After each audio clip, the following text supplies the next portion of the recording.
কি আবার স্বপ্ন দেখলি? না, তোকে নিয়ে আর পারা গেল না।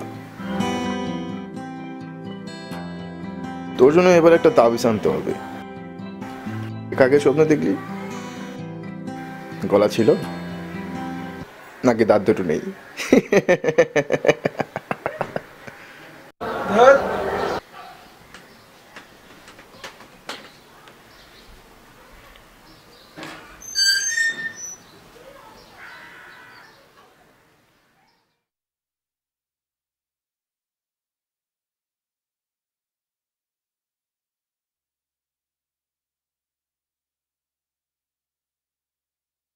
ভাই, এখানে মুক্তিযোদ্ধা কবির সাহেবের বাসাটা কোথায়?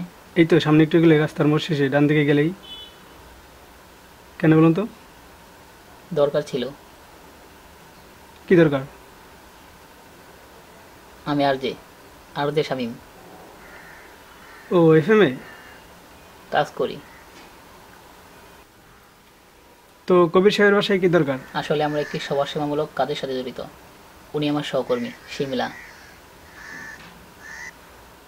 বিজয় দিবস উপলক্ষে ওনাকে নিয়ে আমরা একটি অনুষ্ঠান করব। ও তাই? কনসার্ট?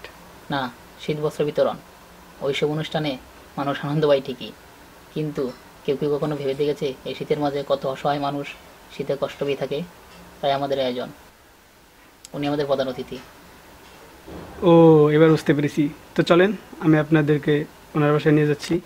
আসলে আমি মনে করছিলাম অন্য কিছু। মানে? না, তেমন কিছুই না। মেজাজটা একটু খারাপ ছিল, কিন্তু আপনাদের সাথে কথা বলে খুব ভালোই লাগছে। আপনি অনুষ্ঠানের দিন আমাদের সাথে থাকবেন?